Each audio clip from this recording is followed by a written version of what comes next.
Okay, let's see. Check one, two, check one, two. Looks like we are live, everybody. Hey y'all, how's it going? What's up? Yeah, What's welcome up? back to our TalkShop Broadcast. We have, of course, coming in from Kansas City. We got Colton Whited here with us. Olivia Lee is at a UBP tonight, so she may or may not join us after this in a bit. But we got a special guest this week, as promised. One of my really good friends, a brilliant partner, a serial entrepreneur. Oh wow, too kind. Well, you let me finish. Lost my train of thought. Ladies and gentlemen, this is Benson Lee. No Hey. big deal. How's it going, guys? Thank you, Andrew. You said it like I wrote it. Thank you. All right. Looks like we all got crazy hair today. I need to get my hair cut. Yeah, Yeah. This is my awesome. It's okay. This is how I roll. This is Colton. my a haircut is essential. I need to get a haircut thing. So whenever I get the hat on, that's like haircut time for sure. Cool. And I am doing a No Shave November here in the States. I don't know if you guys have that in Canada, but No Shave November. So Yeah. not coming in quite as I was hoping it would, but They call it Movember. Movember. Yeah, dude, looks good on you, man. coming along. Yeah. We'll see. Have you ever grown it out? First time Oh, I've man. ever let it grow for more than a couple days. So Are you gonna grow the mustache and everything as well? I got It the whole looks thing like- going right now. That's gonna be interesting. Oh, that's good. Yeah, it looks like So here's a problem with Asians. So Asians, I can't say this joke. Okay, never mind. I cancel. I forgot. Never mind. Anyways, let's move on. Yeah, we talk about this all the time, right? Yeah. Asians can't grow the middle part here. That's the weird part. It's like a reverse. Really? Yeah. Yeah. One of the top leaders on my team, his name's Mike Maeshiro. He is half Japanese. Let me see. I got a good picture of him here. Yeah. Let's see. Oh my God, he's a unicorn. Like, I'm jealous. Oh my God, I wish my life would be complete if I had that mustache. That's Hey, amazing. can you Everywhere join he me? goes, people are always like. He was in Japan for the last couple weeks. And people kept coming up and like, Oh yeah, I can imagine. Yeah. yeah. Too funny. All right. So, anyways, we got our guests that are here. We also have our listeners tuning in from all over. Hey guys, how y'all doing? Nice to see you here again, week after week. I love it. What are we talking about today, guys? I've been so excited about this topic, and I think we're gonna tear it up because we got people that are in the field doing it, working it, and really experiencing it. So this we're talking about business today versus the unfranchised, and we're just gonna have a good conversation on that. Yeah. Colton, let me see. Yeah, it's a little laggy, but it's okay. But we can keep up. Yeah. Okay. Yeah. So okay, cool. I'm really excited about today. But before we talk about business, right? We're gonna go through what you guys see in your areas and what sort of businesses you guys see are popping out, where the opportunities are, and also some of your life experiences and how that compares back to what you have with the franchise. But before we talk about business today, let's talk about the consumers. Notice anything different with the consumers? Any changes? And like today, we're talking about like now versus like when Market America started, right? That's kind of the comparisons we're drawing here. Yeah. Yeah. Let's do that. Yeah. I'm personally fine. Yeah. Oh, go ahead, Colton. Go ahead. No, I was just saying, like, I think things have definitely shifted with the massive trend of the internet. In the 90s, when my parents started with the business in 1996, like the internet was just kind of starting to kind of catch a little bit of steam. But my dad's very first no was by a lady named Trinity Haskins. She's a director of the business today. But she told him no. And her big thing was they worked together. They were best friends. They did a lot of stuff together. But her big reason she said no is nobody's ever going to buy something online and give their credit card number away over the internet. She goes, that's never going to happen. So no, thank you. And then she went on maternity leave and came back a few months later and she was able to come back because my dad had left because he was crushing it with Market America here. So I would say the advent of the internet to where today, I mean, all the buying power that's in your pocket now has definitely shifted things from who can get it to me cheaper, because that's almost a given. Where in the past, that's what used to crush something. Like Walmart would come into a small town, and all of the mom and pop stores, all the hardware stores, all the little places went out of business because in comes Walmart and they can get it to you because of economy of scale. The same thing for a lot cheaper. The internet now says instead of who can get it to me cheaper, that's a given, like hotel Wi-Fi or something like that. That's an automatic. You have to get it. Right. Now today it's become who can get it to me faster, who can get it to me quicker, can you get it to me more conveniently? You know, you see stuff like DoorDash and Uber Eats, and you know, people don't even want to go out to eat food anymore because the stuff is delivered to their door. So the consumer shifted from who can get it to me cheaper to more convenience. Convenience is number one most important thing I think today. Yeah. Colton, I couldn't help but notice that you also are a man of living on the edge. You don't have a phone case either. Nope. You're a risk taker, man. Oh my goodness. Yes, sir. Absolutely. But, sorry to sidetrack, but I absolutely agree with you, especially when we live in an age where speed is everything and it's all about convenience. And I really, and this is a bit anecdotal, so I don't know how true this is, but I think the debt to income ratio really also supports this. The gap between the rich and poor seems a little more polarizing today than even 10, 15, 20 years ago. And I find that if you're a business trying to sell just for pricing, you're going to be beat because there are so much competition online, whether it's a Chinese website or just any website that sells for a few bucks, even whether it's fast fashion, whatever it is. So on the other end of it, where you have products that are higher quality, they're doing very well. Or if you're actually bringing some sort of value or convenience to people, whether saving them time or just high quality, I think that's the other end of the spectrum. Everything in the middle, you can see this with, I'm not sure how it's like in the States, but in Canada, you know, say for example, Old Navy. Gap is a middle guy. There's Old Navy and there's Banana Republic. You know, Gap for the most part has pretty much been wiped out. But for Banana Republic up top and Old Navy down at bottom pricing, they're actually both doing pretty decently still. So I've noticed that that was very interesting to see. Yeah. Hey, okay. And here's another thing about the consumers. You guys have seen people, or have you ever seen any ads on phone apps and games where it's they advertise games that you don't have to play to level up? You guys seen those? Yeah, totally. You can that pay is for crazy. That is crazy to me. Like, so you know, what does that say about the consumer today? Like, we want you know, more. We want to feel like we're improving. We want our, you know, our avatar, our character to be moving forward, but we also don't have the patience to actually play the damn thing. We want to leave. Like, that's. I have one of my friends, business partners, works at IBM, a father of a newborn.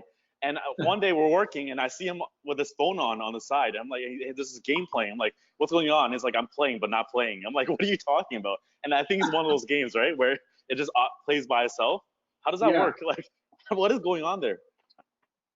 I don't know, man. I've yet to download one of those, but I know my sponsor Frank, he's got tons of these games on his phone, and it's always on. It's always leveling up. But I guess there's a sense of satisfaction to it somehow. Yeah. It's everybody that wants to compete with what we have going on, which is residual income. They just have residual gameplay on the side over here. They're like, I got a machine working for me outside my time, and I'm like, there you go. I guess you can relate to my lifestyle of living, because my income comes in when I'm here or not. You got a gameplay that's playing for you whether you're here or not. So you can relate. Well, I like that. Even from a consumer side, like, I think on the opposite side of the spectrum, like, it's like, I'm not sure if you guys all ever had like trouble deciding whether it's a gift or even what food to eat. Imagine having somebody that could like help you basically make the decisions for you. I think that's honestly, I feel like that's a niche that a shop consultant could potentially fill, where you're building such a good relationship with the customers that you could help them make some of those decisions, or you know them so well that you can make give them suggestions that they could just say option A, option B, or option C, and then pull the trigger on it. That would be really interesting for us to kind of evolve into those roles. Yeah. Right, right. Yeah. So, specialization, I could see that happening like in my everyday life as well. Like we want the convenience now, right? And even if it does cost a little bit more, that the quality is there. That the trust is the most important thing when dealing with somebody that could take care of all this stuff with you for you. Yeah. So and yeah. they're willing to trade privacy away. That's the big Yeah. shift I think I've seen for sure is like Trinity's first objection to my dad was a credit card thing, where today we have the internet living in our house. I got Alexa right there. Actually, don't say the name out loud. So I responded, but she's constantly listening. There's a funny meme on Facebook I saw going around that said in the 50s, and it says, "Oh, I better not say that." This lady on the phone, she goes, "I better not say that. They might wiretap my house." And then the next scene says, "Hey, wiretap, what's the recipe for pancakes?" Oh my God. That's so mind blowing. Watching the world shift, that we're willing to trade that privacy for convenience at the drop of a hat. There's more information on this than anywhere else in my house. I mean, there's nothing in my house that would have more information about me than this would have on it. Right. So as consumers, how do you guys feel about that? Like about algorithms, knowing things before you do? I mean, Colton, you probably got some ads pop up with baby stuff before you even knew. Oh my gosh. The world didn't know before Google did, for sure. We didn't make it public, and also like bassinets and learned all kinds of words I didn't know before just from ads popping up all over the place, and like little socks for babies that track their heart rates and stuff. And I'm like, it's a new world, man. It's a different world for sure. Yeah. So how do you take it? You like it? Is it a good thing? Or I don't know. How do you feel about it? Well, I mean, I think my decisions are already made by the fact that my world is relatively run. I mean, it's hard to opt out of that stuff. I mean, like you can't about feelings versus what I'm doing about it, because you can't really turn it off. It's everywhere. It's, you got to have an email to survive. You got to have this, and they're tracking your Facebook, and they whoever they are, it's all out there. But all your information's out there. That's right. that's How about kind you, Benson? You're embracing all this? Sorry? You're embracing all this, Benson? It's one of those weird situations where even if you don't agree with it, you kind of have to go with it. It's kind of like the difference between knowing the game and then also playing it as well. So then you eventually don't have to be part of that game, so to speak. Like them having all the data on you and all that stuff. Like it's like, for example, I don't even know what my schedule tomorrow looks like, but my Google Calendar is going to be my boss. Like I'm going to wake up, I'm going to look at my Google Calendar, and then wherever it tells me to go, it's going to sync with my GPS. And when I get in the car, it's just going to take me there, like basically. Like, and it's a good thing, because takes away a lot of the stress out of your day. But I kind of understand why it's giving a lot of power to certain companies and stuff like that. But I think if you know how to leverage it properly, it's going to bring more value to you than anything else. And there are, even kind of going back to consumers, there are going to be consumers that are very against this. But I think we want to look for the people that are a little more forward thinking and can see how this could benefit their lives. I'm really a big advocate of just kind of simplifying your life as much as possible, so that you could save your brain power for the more important decisions. That's right. That's like that's why games play themselves, huh? Yeah, that's interesting. And that's an interesting one though. That's crazy. Yeah. All right. Okay. So on that note, what sort of businesses or what sort of like opportunities do you guys see popping up around you? We know we live in the data, the gig economy now, and we also live in I heard that in the future, currently the wars will be less physical, like guns and lead wars, but more data wars. Like these are things that's happening. What are some of the businesses that you're seeing that's taking advantage of this, or that's popping out, that's inevitable? The main one that really comes to mind, and Andrew, I shared this with you I think earlier, but this blows my mind. There's a woman that sells buns on WeChat. And before she even meets at the pickup location, all her buns are sold, and she's selling it for like $20 a bun. We're talking about $1,200 a day. She only makes 60 buns a day, no overhead. She meets at the back of a parking lot. People are waiting there for her. She has like a group of Facebook group chats totaling 3,000 people, and you have to ask to be part of it. And this really kind of caught my attention. I kept on thinking, like, how is this possible? And it turns out this is one of the reasons why. It's a big these buns are a big trend in China, so that's information, right? But the people that are coming from China over to Toronto, majority of them are not bakers. They're students with money, and they're maybe business people.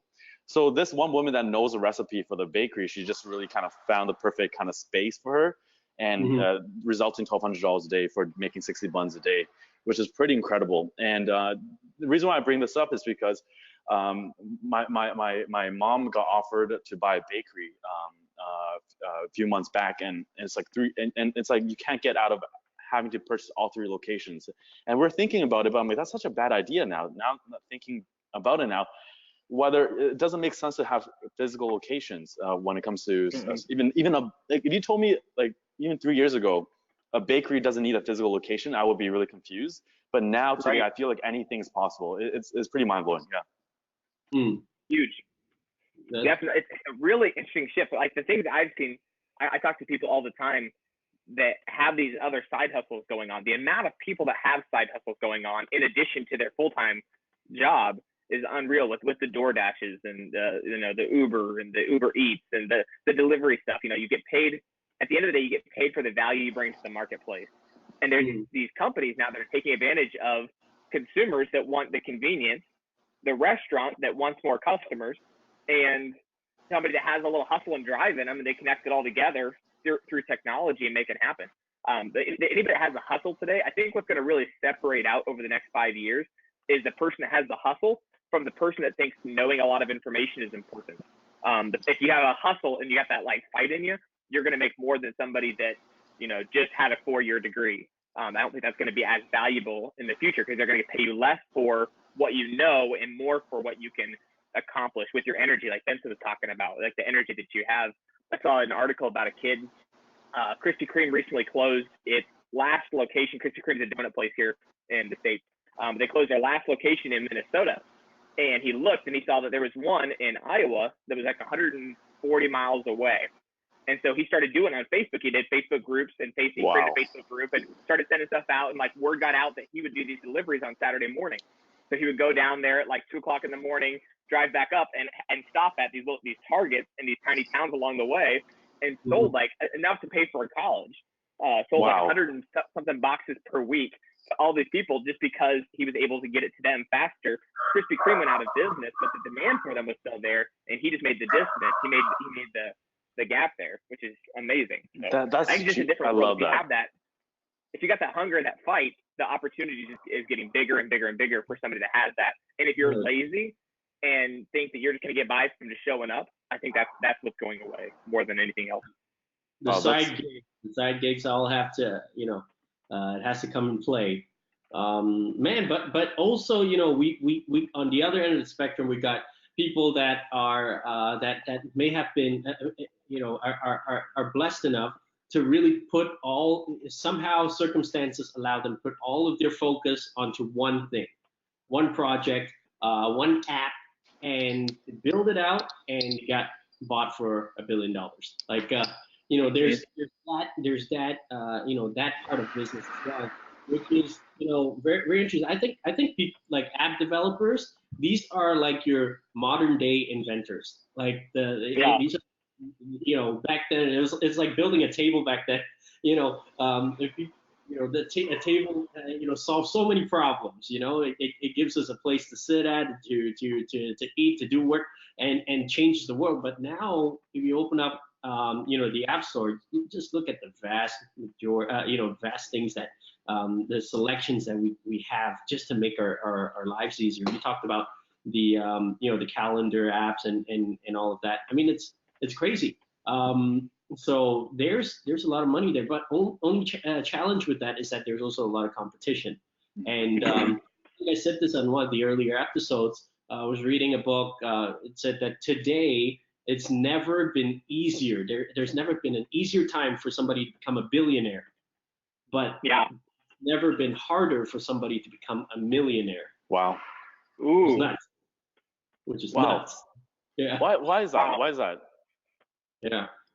So, you get bought out by Google, then bam, you're a billionaire. Yeah. But not, if not, then, it's tough to make it. Well, luckily for us, like, I think we come in at a good spot, like with Market America and Shop This That. Mm-hmm. We're filling in that gap where for people to sort of hedge their bets a little bit, and also have a partner that they could work with to get to that million, and still, it's just like doing what Benson's doing. We've got that UnFranchise, your national supervising coordinator, set that up. Boom, that was both our first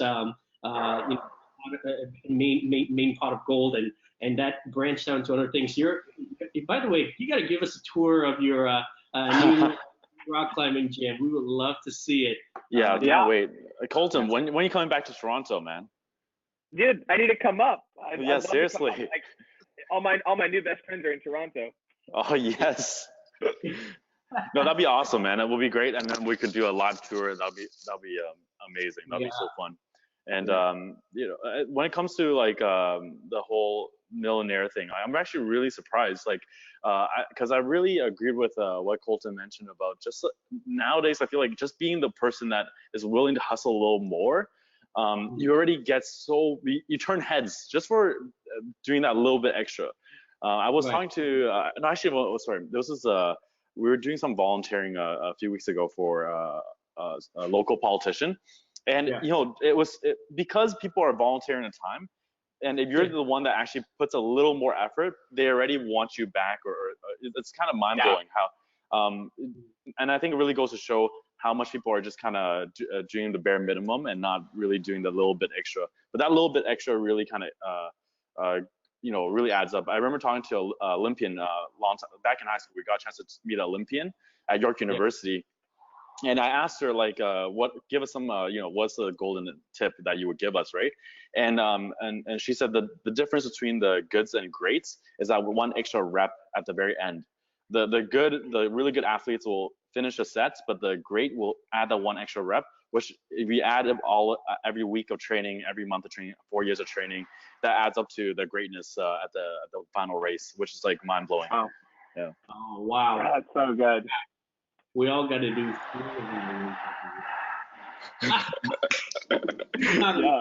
Just finishing that. We got to add that one extra. We got to. Dude.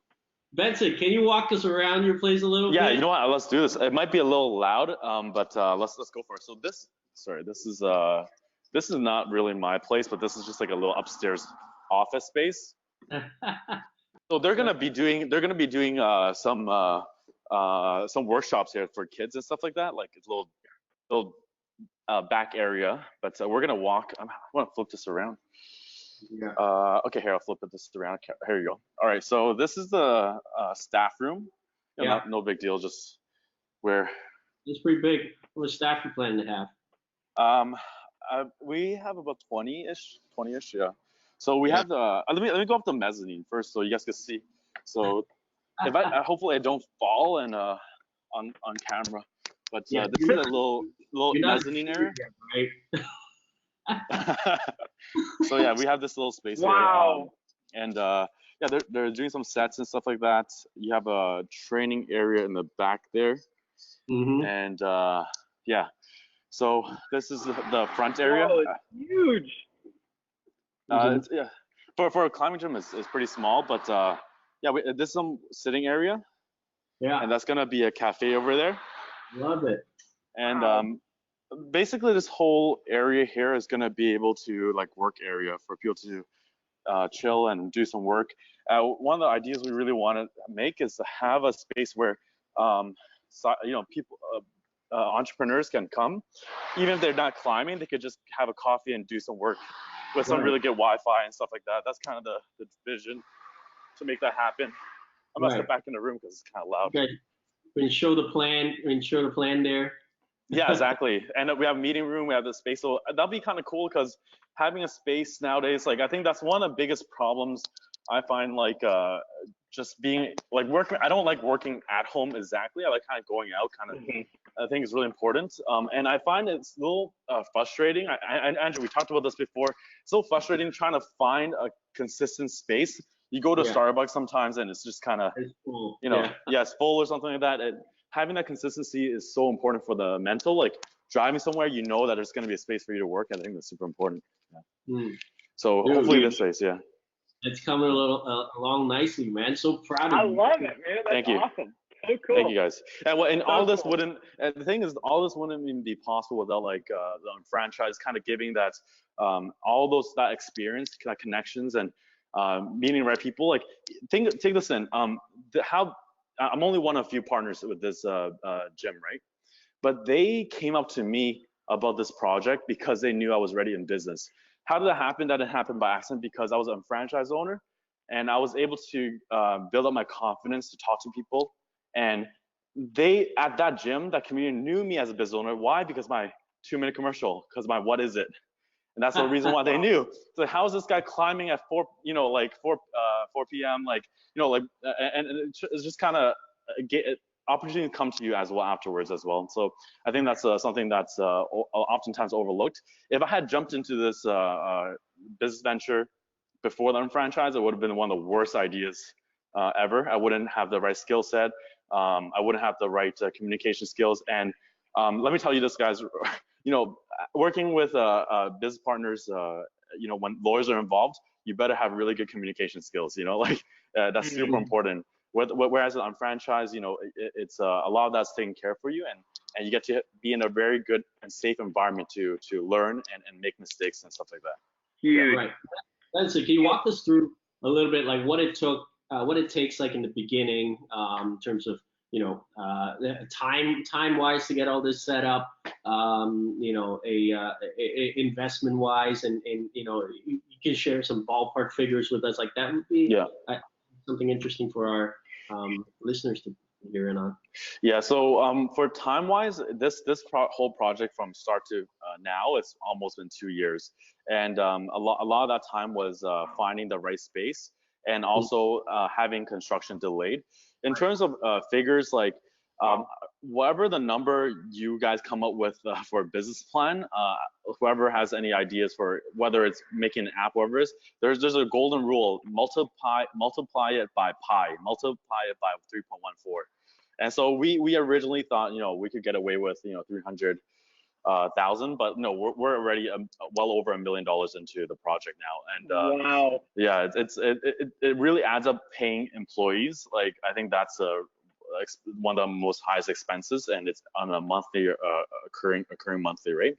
So all this, like, it was it's such an amazing learning opportunity, and I think kind of looking back with how UnFranchise is, like, it wouldn't, like, if you just kind of jump into a traditional business without any business background, not to say that it wouldn't do well, but the odds are not in your favor. Just look at any, like, 1 in 10 restaurants close within the first year, and then in the second year it's even higher percentage.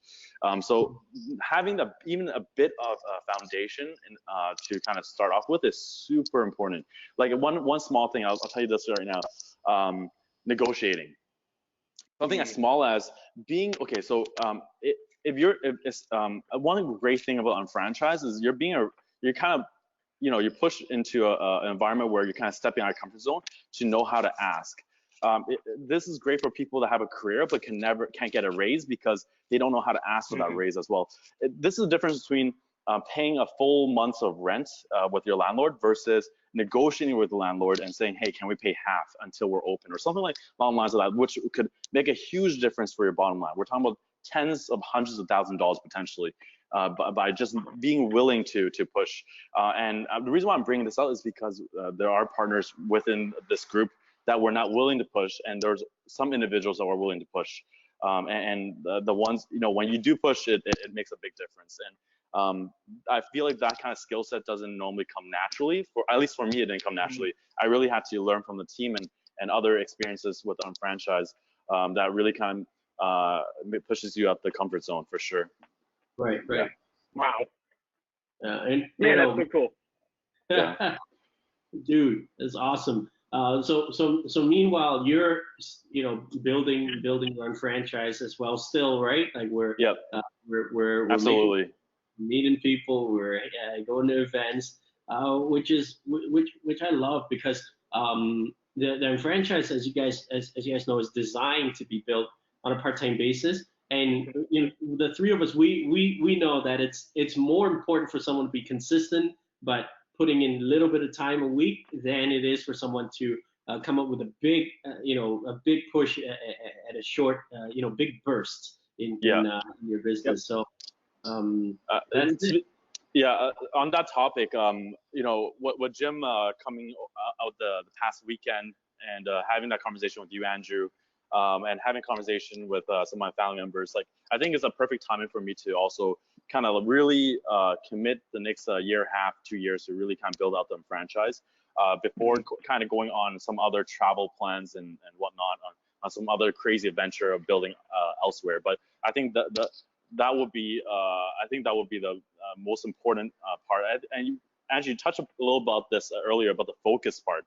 And I think even if you're doing multiple things at once, one should still be a very clear priority. Yeah. And I think that's a kind of a big difference. I think, and if you know that one thing is the thing that's gonna be your golden ticket or your key to whatever vision you have, then that is your priority. Time-wise, my franchise doesn't take most of my time out of the week, but priority-wise, that's still my top priority for sure, because that's gonna be that's the most important cash flow. Yeah.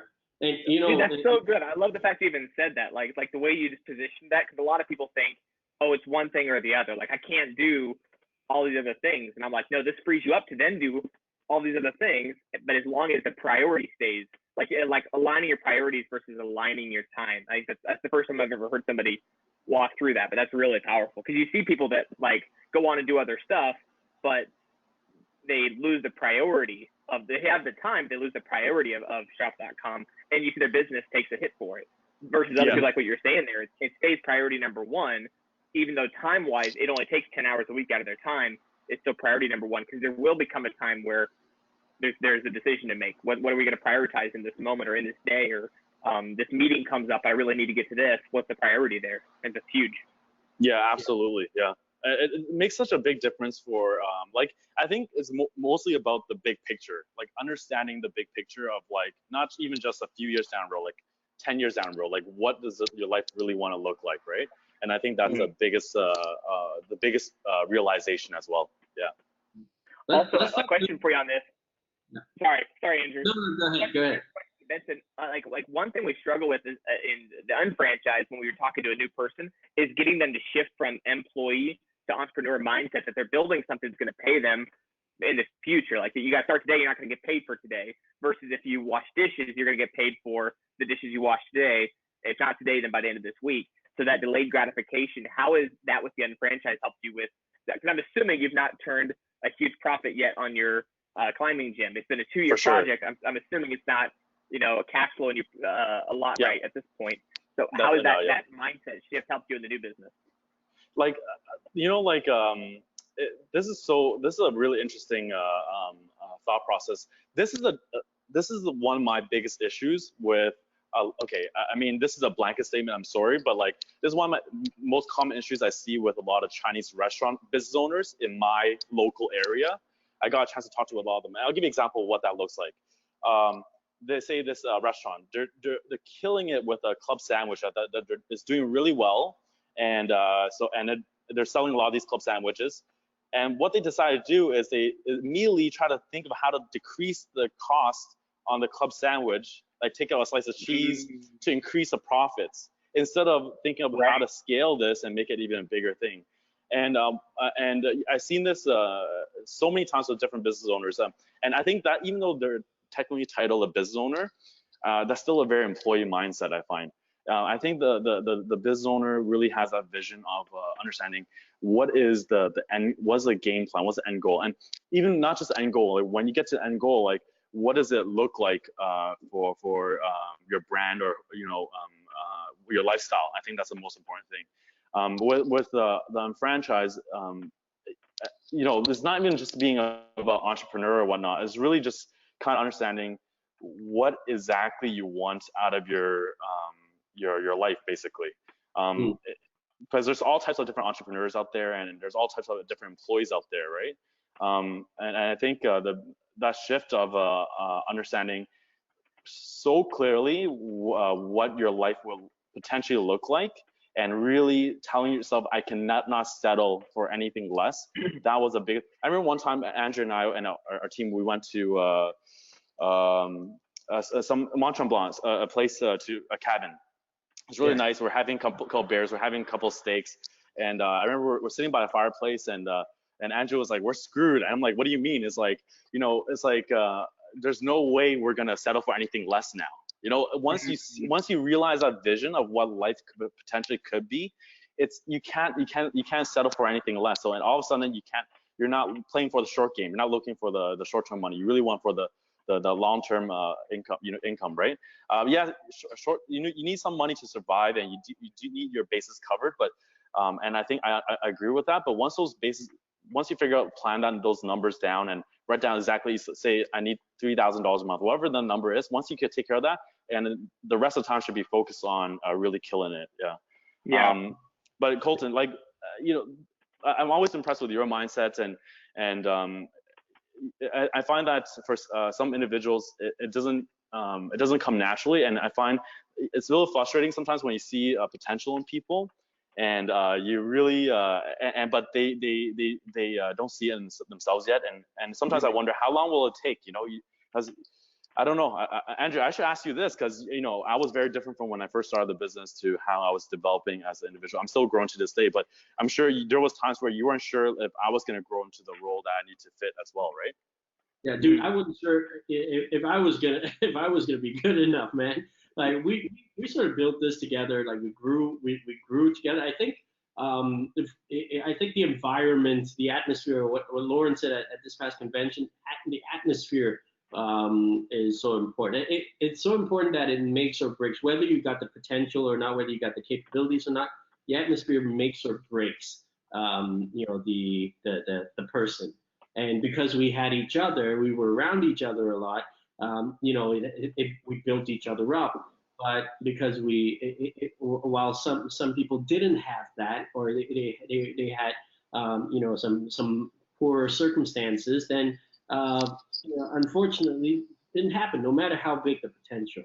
So that's the thing, right? Was we stuck together. Hey, remember when we started the UnFranchise Business? We always talked about, hey, one day this is going to be a stepping stone. It's going to open up more doors. One day we're always going to build this, but at the same time we want to experience, we want to venture out and start our businesses, do some flipping, do some investing, and we got like projects like the 6 Initiative in the works as well. And now even working with Dennis Franks and Jim Winkler and Sarah Rostock, these guys on the corporate team,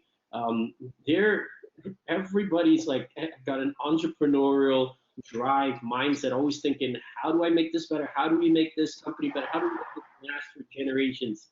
I mean, the atmosphere being around these people, just it brings out something that you never knew you had in you.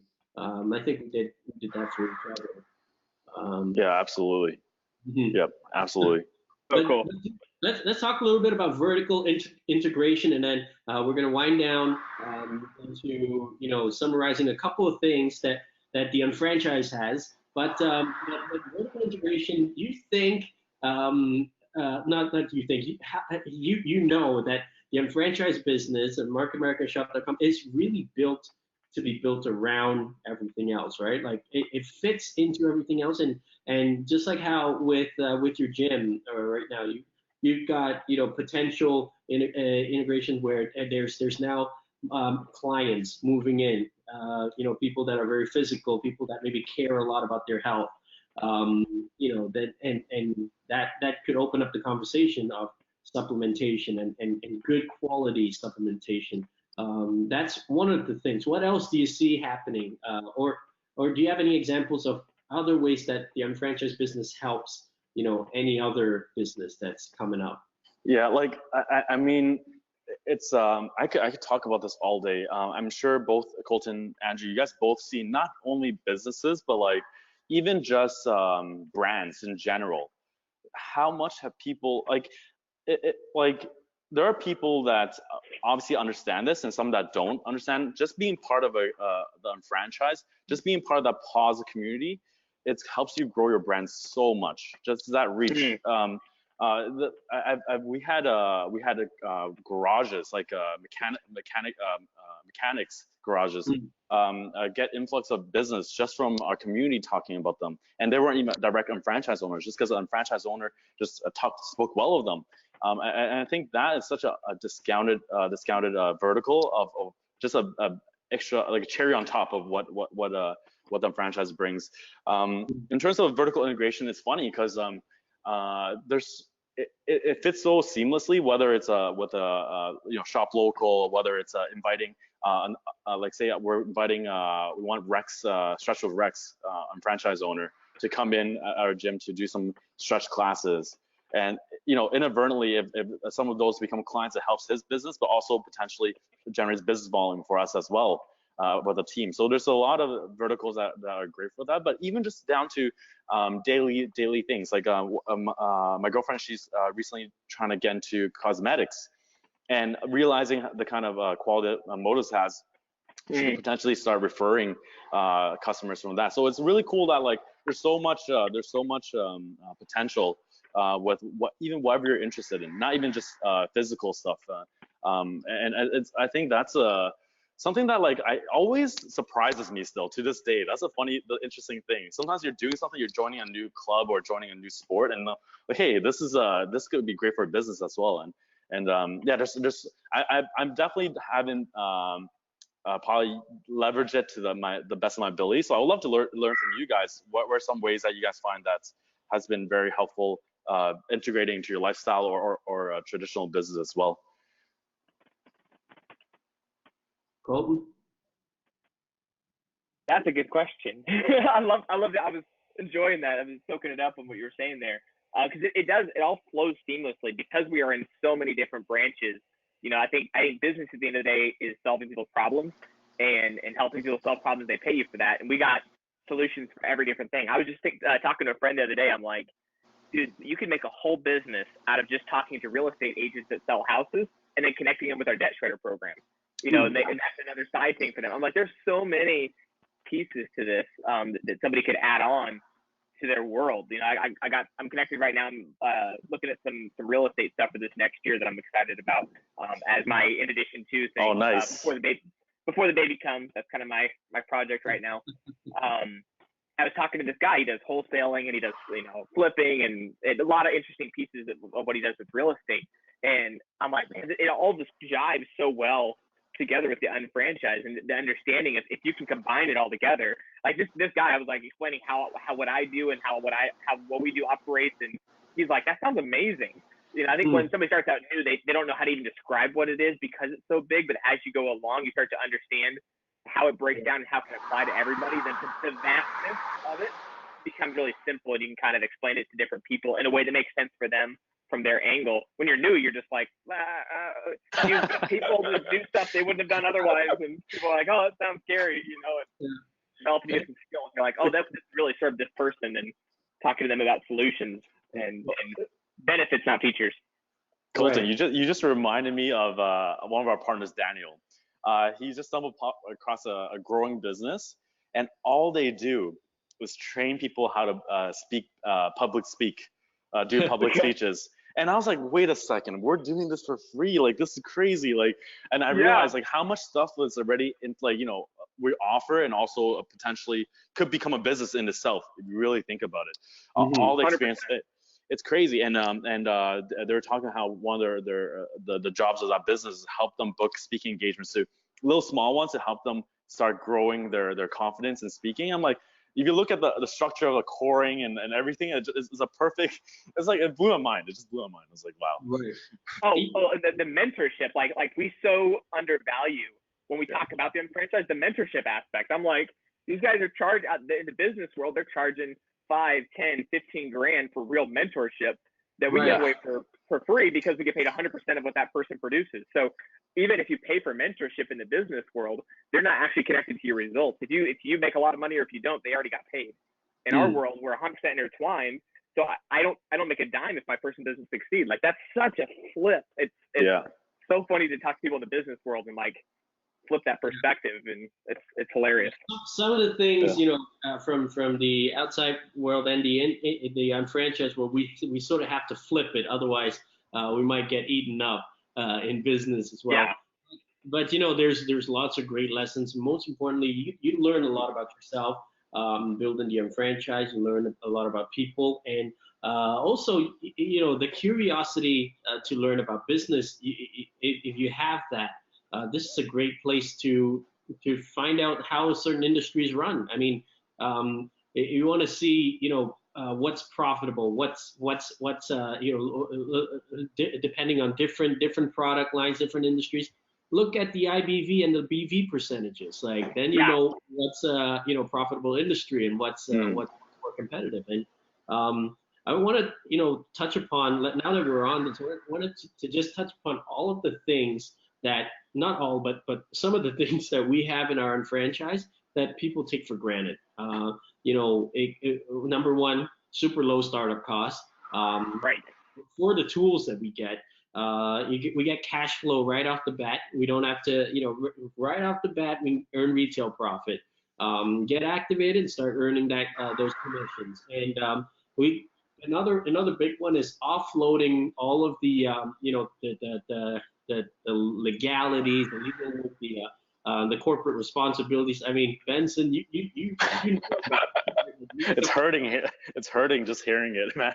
I remember one time we had a meeting with our corporate lawyer, and we walked out, and it was like $4,000 gone. I was like, what just happened? And we're like, we just sat down with the dude. We just sat down with him, and all of a sudden, like, it was a few $1,000s. Yeah. So you're having Of course you didn't. All because you didn't want to read stuff off of the Canadian government website to learn from.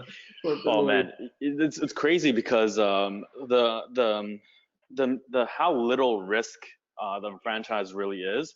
I mean, I know I don't want to sound like a broken record, but like the biggest risk is not even trying. I really believe that, because in terms of the hard risks, in terms of like legal risk or financial risk, is zero. It really is. I remember my corporate lawyer saying, there's 5 of you here, then that means there's a 100% chance that in 10 years your spouse will be in our board meeting, because if you look at the national average of divorce rates at 50%, and with 5 people, if 3 of you are married, there's a 100% chance that within 10 years that one of your spouses will be here at the board meeting.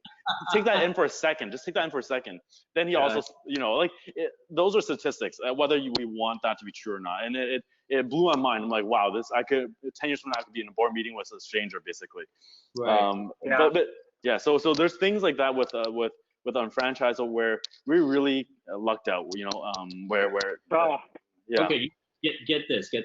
Not many people know about this, but you know that app Hurdler? Yeah. Yes. The budget, the tax. It's amazing. Huge fan. Freaking awesome, man. Hurdler, like, if to all our viewers here, if you don't have Hurdler, download it. You can find it right on. Just go to YouTube. Go to YouTube and search for Hurdler Market America. Sarah Rose Stack explains like how to do it. Guys, Hurdler is so powerful, but it works. It's working both ends. It's not just for the unfranchised owner. We get it free, by the way. Like, we get it with our UFMS. But we talk about another aspect that the company helps us out with is product sourcing, like doing research and then use collective buying power and then source products. Hurdler is actually gathering data to help the company identify what products we should go after next. Oh, that's so smart. Oh, wow. I didn't know. Wow. That makes so much sense. Yeah, I mean, like, because when we put in the expenses, it goes into categories, right? And so now the company will have all this data that we don't have to do surveys on, and they'll say, hey, look, you guys are all, we know you're spending money here, so we're gonna put our resources and try to get us a product from here. Mhm. Wow. Love that. I love that. Cool. Yeah. So cool. Crazy, right? The UnFranchise Business, and upcoming we've got December 2nd. We've got the inventory management tool coming out. This is misunderstood a lot, but we're going around and really telling people about the benefits of this. It's crazy. It's number one, it's overall it's here to protect the longevity of our business, because we want to will this. We want residual income. We don't want regulators coming after us. So and there will be a lot of companies telling people that, hey, in our program you don't have to do inventory and all that, like, to do it. Yeah, but we don't want to be like all the other companies. We want to make sure that we're legit and we're safe and we're here for the long run. So Yep. the inventory management tool, the only part that we really have to do stuff is like the December 2nd to December 30th, which is load up our current inventory. And I don't even think we need to load up everything that we've got. Just start with this month. Anything that we purchase, put it in. Right. Just report it, and so that we can, for anyone. The only challenge is whoever needs to fill up their Form 1000 on the first Friday of December, December 6th. Yeah, whoever needs to fill up their Form 1000, they got to do that. That same week. They got to fill in the inventory that same week so they can have products to fill it up. But other than that, we're good, man. After this quarter, it populates itself. Anything we order just goes in, and it's just a seamless process. So we get an inventory management tool. And here's the thing: if we start a business, like a traditional business where we got a store and we got inventory, once a year or is it once a quarter, you got to tell your staff to stay back, right? Like, stay overnight. Yeah.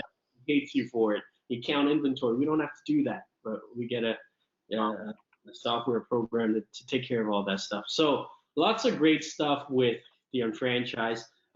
Lots of interesting stuff that we learned from business today. Lots of opportunity everywhere. So my take is this: I think fitting it all together, the UnFranchise Business, if it's something you want to focus on primarily and solely do this, great. You can build a great lifestyle, a beautiful income with it. If you want to build a franchise while chasing your dreams, and becoming a serial entrepreneur and building others as well, and investing and traveling and doing all of that stuff, great. The UnFranchise is a great start. Yeah. So true. Yeah. But guys, we are over our time. This was such a fun conversation. Holy crap. Absolutely.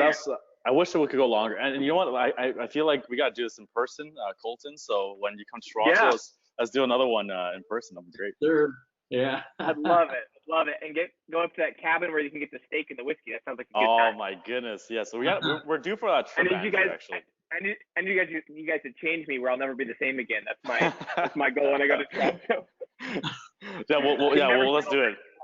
Let's do it, Andrew. All right. Thank you, Benson. Appreciate you. And Colton, you are amazing. Looking forward to seeing you again soon. And what's happening next week? We'll talk. We'll figure out like what's happening next week. But all right. Thank you, Benson. Thank you, Colton. Thank you, Colton. Thank you, Andrew. Love you guys. Yeah. Appreciate it. All right. Bye, guys. Take care. Bye-bye. Bye.